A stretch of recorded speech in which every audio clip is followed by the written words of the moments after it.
Hello guys, good day sa inyo. Kasama ko ang Ganadin family, si Pastor Rod. Yan, hello. Pastor. Yan, si Ma'am. Yan, si Ma'am Lovejoy. So, Ma'am, kamusta naman naging transaction natin, Ma'am? Ay, salamat po, sir. At kami tinulungan mong mapadali ang transaksyon.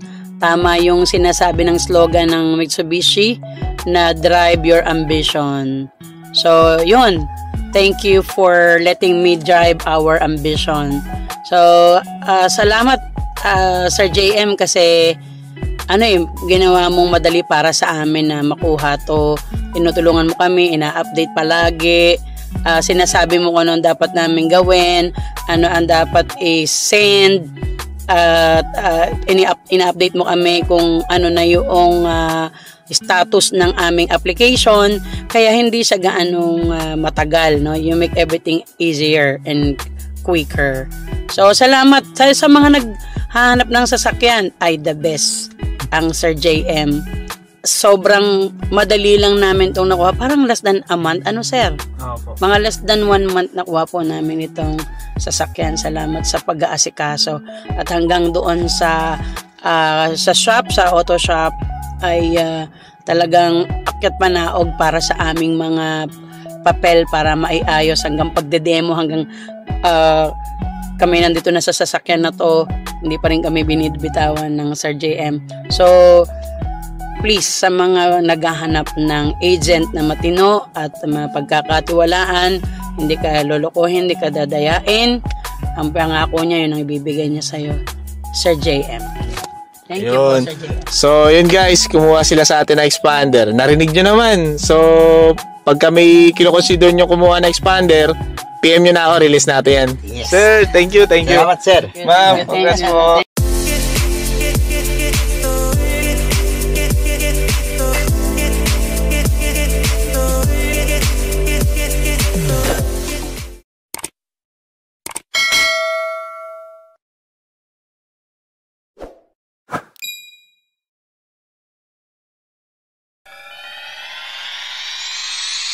Hello guys, good morning sa inyo. So this is JM Bunagan, your sales executive dito sa Union Motor Corporation, Caloocan.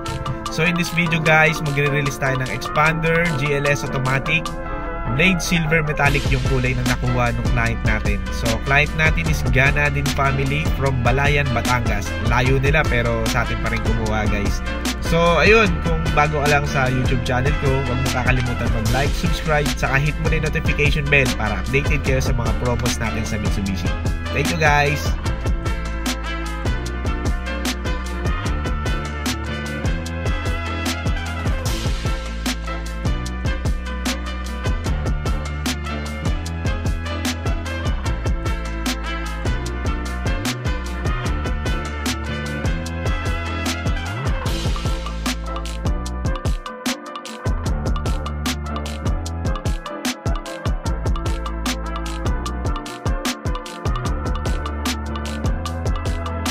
Sir, start natin yung demo natin sa locks and windows natin. Yung locks saka windows natin, sir, centralized. Ito po, yung lock. Pinutin mo, sir. Ito. Yan, nag-lock po lahat. Tapos unlock. Ito. Apo. Tapos yung controls po sa window natin, as of na, wag po muna natin ibaba kasi basa pa yung tint. Pero ito. Yes po. Ito, sir, yung lock niya. So, ikaw lang yung makaka-control, sir, pag naka-lock. Then yung sa atin, sir, is naka one tap po. One tap auto. So, bababa po yan, tapos taas.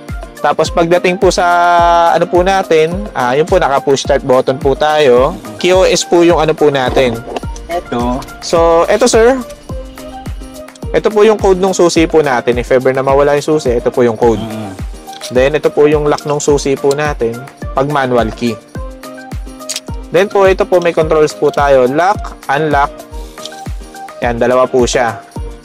So kung makapansin mo, sir, itong transmitter natin, may mapapansin ka sa handle, di ba may kulay itim po doon. So pag malapit po tayo at na-sense po ito ng nung locks po natin, yung transmitter, pwedeng pindutin mo na lang po yun. May button dito. Yes po. Maglalak at saka unlock po yun. Meron din po dito sa passenger. So yun po yung po nun.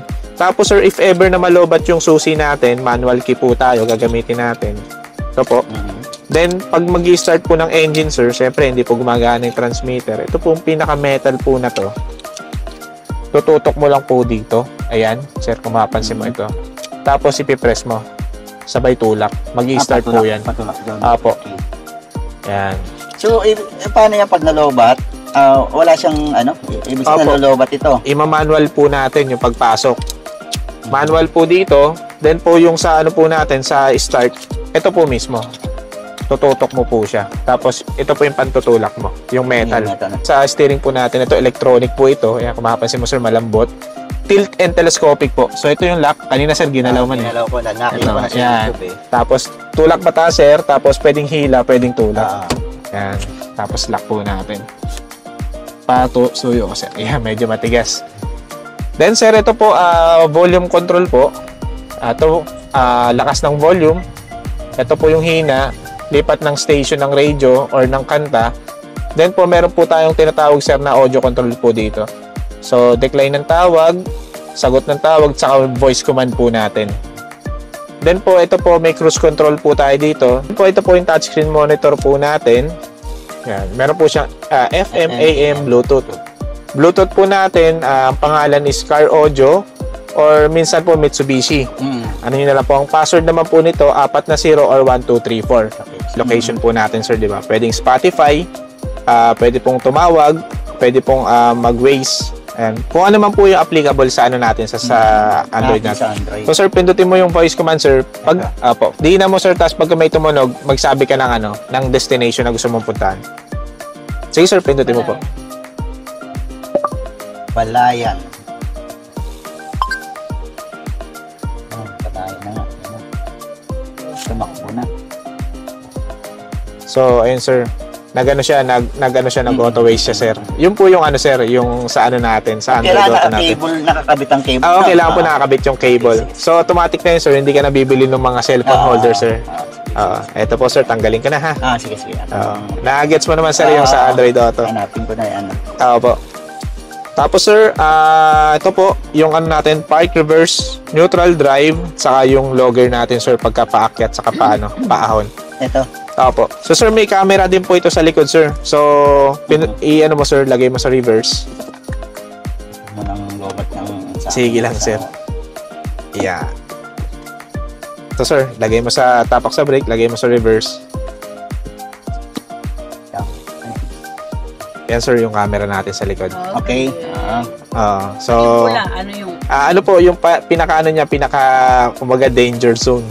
Pag nasa pula ka na, malapit na po yun pagka ganun. So, sir, lagay po ulit natin sa park. Brake auto hold, sir. Alam mo na itong brake auto hold, naturo ko na sa electronic parking brake. Punta naman tayo dito, sir, sa dokumentong binigay ko po sa inyo. So, ito po yung dokumento. Habang walang ORCR, ito lang po yung papakita po natin. Opo. Ayan po, naka-name naman po kay Ma'am Pastora Joy. Lovejoy, Ganadin, tapos yung address po natin. Unit details po natin, expander GLS, kulay, blade silver metallic, chassis number, engine number po. Okay. So, ito po, dalawang customer copy po ito. Apo, sales invoice saka VDR po. Ito ay pwede namin ipa-Xerox na lang, no? Opo, mas mainam po. Mas iyan na lang dadali namin kasi ito. Yes po, mas mainam po yun. Okay lang po, wala magiging problema po doon. Para safe naman ito.